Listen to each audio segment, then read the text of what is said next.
Hello everyone and welcome back to my channel. I recently just got back from my spring break from school, and during that time I put my store on vacation mode because I didn't want to have to deal with shipping things out, and I didn't want to have to like lug all my stuff around with me back home, and just didn't want to deal with it. So put my store on vacation mode for a week. I had, I think, 15 or 16 sales, and had some really neat cards sell.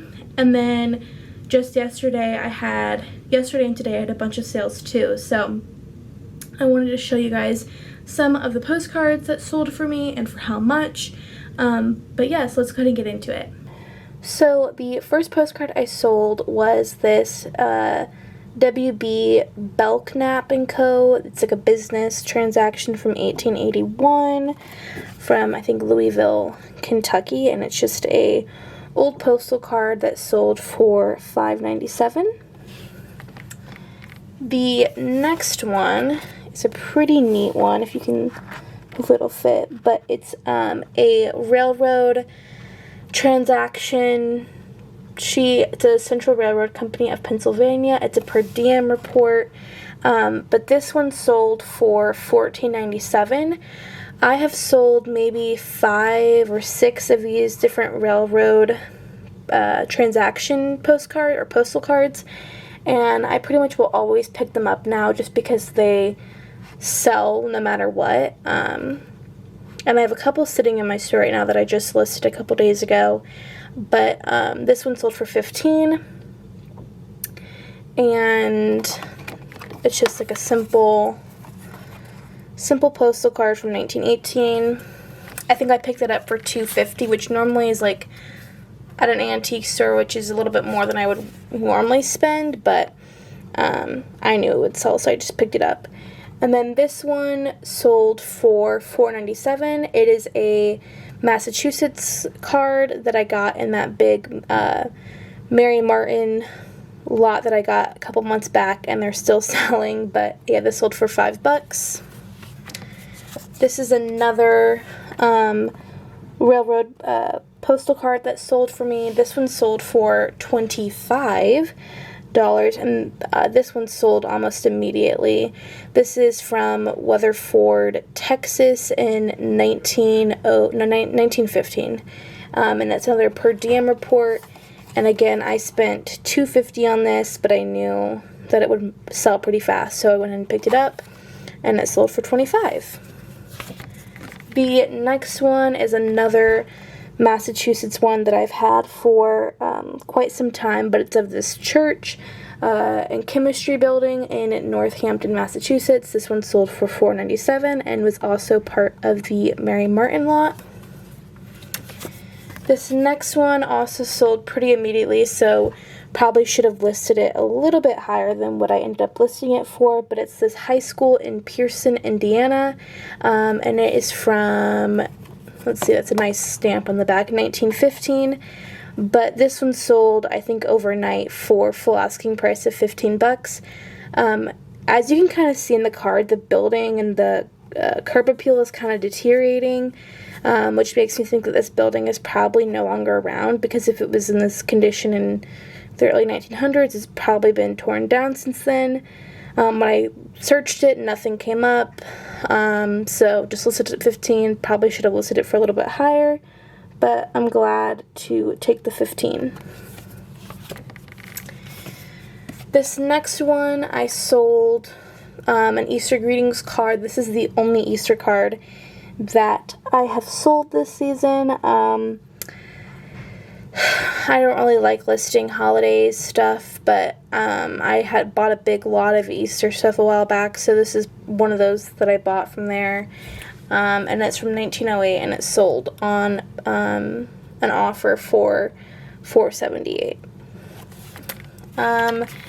This postcard or postal card is kind of unique in the sense that I've never seen something like it.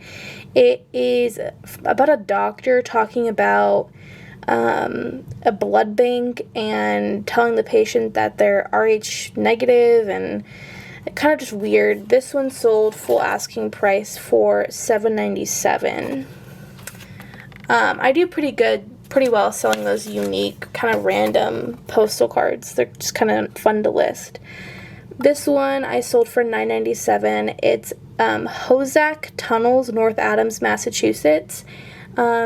This was also from the Mary Martin lot. I probably have maybe 50 different postcards of this tunnel, and it was used for mining, and this is probably one of the most expensive cards that I've sold from that Mary Martin lot. So it's not that expensive, it's $10, but haven't listed all those mining cards, but I did list this one. This probably took maybe 3 or 4 months to sell, but it sold for full asking price of $10, so I'll take it.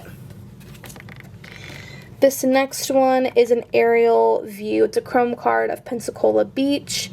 This one sold for $7.97. This next one right here is a real photo postcard of Echo Camps from East Charleston, Vermont.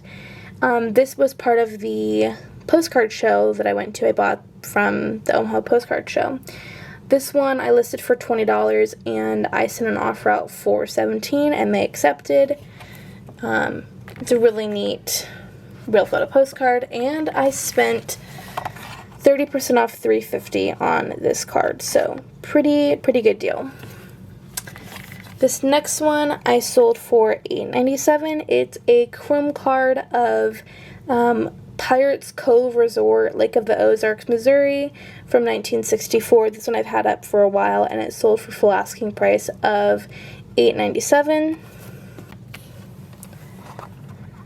Okay, so this next one is the entrance to Lower Lake, Lilydale, New York.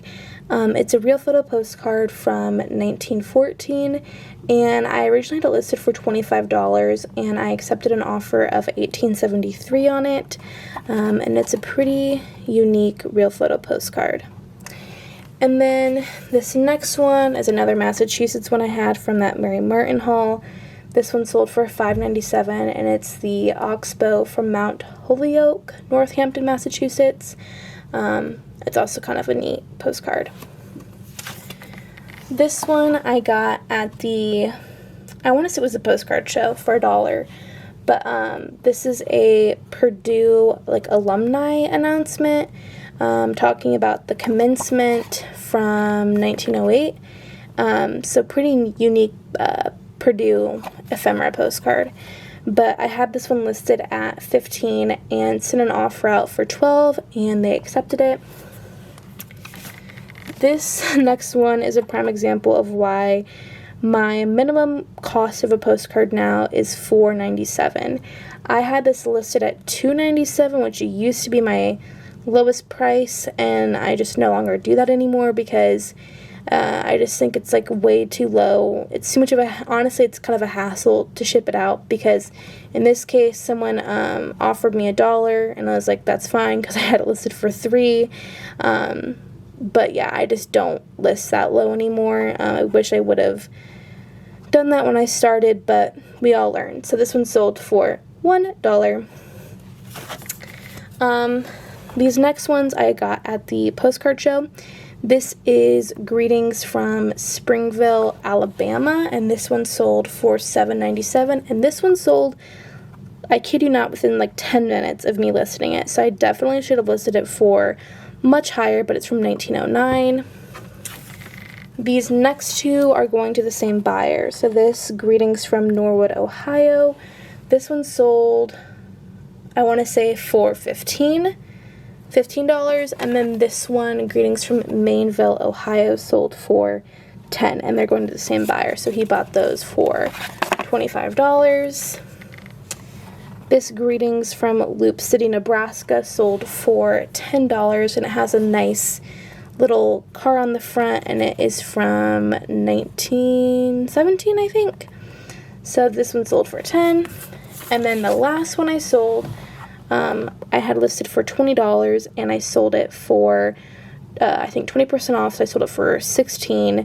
And it's the B&M Depot in Hastings, Nebraska. So all in all, pretty good week and a couple days or so of sales. I think this is over 20 postcards that are going out, so really happy about that. Make sure to like and subscribe. Bye.